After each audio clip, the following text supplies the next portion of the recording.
Imagine करें कि अगर हिटलर वर्ल्ड वॉर 2 जीत जाता तो क्या होता, हमारी दुनिया आज कितनी डिफरेंट होती और हम सबकी डेली लाइफ कैसी होती। सुनने में तो ये कोई फर्जी कहानी लगती है, लेकिन ऐसा असल में हो भी सकता था। 1940s के शुरू में पूरी दुनिया वर्ल्ड वॉर 2 की लपेट में थी। नाजी जर्मनी ने पोलैंड और फ्रांस पर कब्जा कर लिया था और वो लगातार ब्रिटेन पर बम बरसा रहा था। हिटलर की आर्मी सोवियत यूनियन के अंदर तक पहुंच चुकी थी और इसी टाइम पर जर्मनी का साथी जापान एशिया और पैसिफिक के कुछ हिस्सों पर कब्जा कर चुका था। पूरी दुनिया एक टर्निंग पॉइंट पर थी, लाखों लोग मर रहे थे और ये लड़ाई यूरोप, एशिया और अफ्रीका तक फैल चुकी थी। 1941 तक जर्मनी यूरोप के ज्यादातर हिस्से पर कब्जा कर चुका था, जबकि जापान ने पर्ल हार्बर पर अटैक किया था और इटली नॉर्थ अफ्रीका में लड़ रहा था। एलाइज जिनमें अमेरिका, यूके और सोवियत यूनियन शामिल थे, बहुत सख्त प्रेशर में थे। ऐसा लग रहा था कि सारी दुनिया एक ना खत्म होने वाले अंधेरे में जा रही है, लेकिन फिर चीजें अचानक बदलना शुरू हो गई। 1942 में सोवियत यूनियन ने बैटल ऑफ स्टालिनग्राड में एक खूनी लड़ाई के बाद जर्मन फोर्सेस को पीछे धकेल दिया। उधर नॉर्थ अफ्रीका में एलाइज ने मिलकर जर्मन और इटालियन फोर्सेस को आगे बढ़ने से रोक दिया और पैसिफिक ओशन में अमेरिका ने जापान को मिडवे जैसी बैटल में जबरदस्त शिकस्त देकर उसकी नेवी तबाह कर दी। फिर 1944 में एलाइड फोर्सेस नॉर्मंडी में उतरी और उन्होंने वेस्टर्न यूरोप को जर्मनी के कंट्रोल से आजाद करवाना शुरू कर दिया। इसी दौरान सोवियत आर्मी ने भी ईस्टर्न साइड से जर्मनी की तरफ बढ़ना शुरू कर दिया। 1945 तक जर्मनी चारों तरफ से घिर चुका था। अप्रैल में हिटलर ने अपनी जिंदगी खत्म कर ली और सिर्फ एक महीने बाद मई में बर्लिन पर एलाइज का कब्जा हो गया। कुछ ही महीनों बाद अगस्त में अमेरिका ने हिरोशिमा और नागासाकी में एटम बॉम्ब गिरा दिए और जापान ने सरेंडर कर दिया और इस तरह ये सारी एक्सेस पावर्स, जिनमें जर्मनी भी शामिल था, वर्ल्ड वॉर 2 हार गए। But what if the Axis powers and Hitler had won World War 2? अगर ऐसा होता तो दुनिया आज दो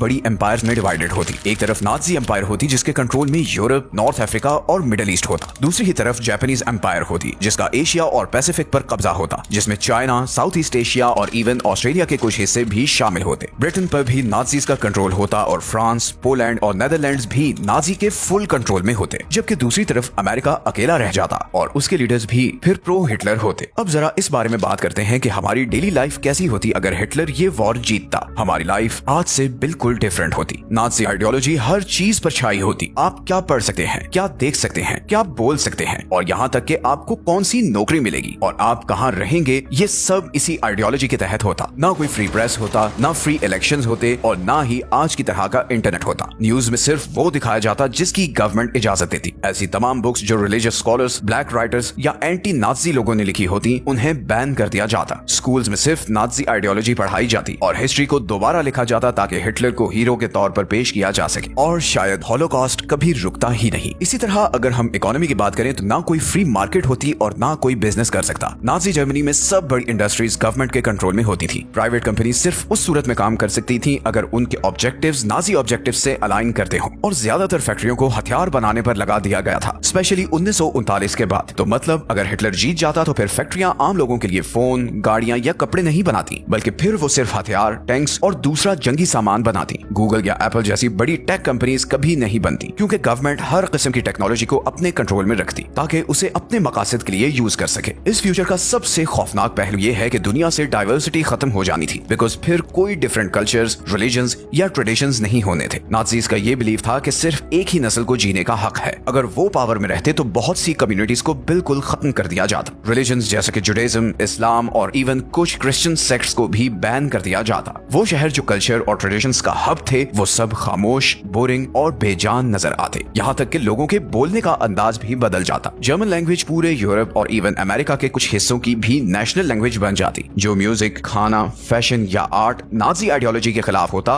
उसे बैन कर दिया जाता। साइंस शायद तरक्की तो करती लेकिन बगैर किसी एथिक्स के। नाजी इंसानों पर खतरनाक एक्सपेरिमेंट्स के लिए मशहूर थे। अगर वो पावर में रहते तो ये सफाक एक्सपेरिमेंट्स बहुत आम होते। मेडिकल रिसर्च इसलिए नहीं होनी थी कि वो लोगों की मदद करे या बीमारियों का इलाज करे, बल्कि फिर उस रिसर्च को पॉपुलेशन कंट्रोल करने या फिर एक परफेक्ट इंसान बनाने के लिए यूज किया जाता। और ये सिर्फ कोई ख्याली बात नहीं है, नाजीज ने हकीकत में ऐसा किया भी था। उन्होंने एक एक्सपेरिमेंट एक्शन T4 में हजारों लोगों को ना सिर्फ इनफर्टाइल बनाया बल्कि कत्ल भी किया। इन नाजीज ने अपने कंसंट्रेशन कैंप्स में इंसानों पर कुछ होलनाक मेडिकल एक्सपेरिमेंट्स किए, जैसे आंखों के कलर को बदलना, दर्द बर्दाश्त करने की सलाहियत को बढ़ाना और जुड़वा बच्चों पर जबरदस्ती एक्सपेरिमेंट्स करना। अगर हिटलर जीत जाता तो इस तरह के एक्सपेरिमेंट साइंस का मामूल टूल बन जाते। नाज़ीज़ के नजदीक स्पेस या एनवायरनमेंट की इतनी अहमियत नहीं होती, एक्सेप्ट कि ये चीजें किसी तरह उनकी जंग जीतने में मदद करें। इसकी सबसे बड़ी एग्जांपल है कि उन्होंने एक V2 रॉकेट बनाया था, दुनिया का सबसे पहला मिसाइल जो स्पेस एक्सप्लोर करने के लिए नहीं था बल्कि उसका मकसद लंदन को तबाह करना था। और इसको बनाने वाला वर्नर वॉन ब्रॉन नाम का एक बंदा था जिसने फिर बाद में अमेरिका के लिए स्पेस रॉकेट्स बनाए। नाज़ी हुकूमत के नीचे लोग हमेशा खौफ में जीते, गवर्नमेंट आपकी हर चीज पर नजर रखती, पड़ोसी एक दूसरे की जासूसी करते और कोई गलत बात आपके मुंह से निकल जाती तो आप जेल जा सकते थे। और अगेन ये कोई अजम्पशन नहीं है, हिटलर ने गुस्टापो नाम की एक खुफिया पुलिस बनाई हुई थी जो ऐसे लोगों को ढूंढकर अरेस्ट करती थी जिन पर उन्हें शक होता था कि ये हिटलर के खिलाफ हैं। जर्मन लोगों को इनकरेज किया जाता था कि वो अपने दोस्तों, को-वर्कर्स और इवन फैमिली मेंबर्स को रिपोर्ट करें, बल्कि कुछ ऐसे केसेस भी थे जहां पर बच्चों ने अपने पेरेंट्स को नाज़ीज़ के खिलाफ बोलने पर रिपोर्ट किया।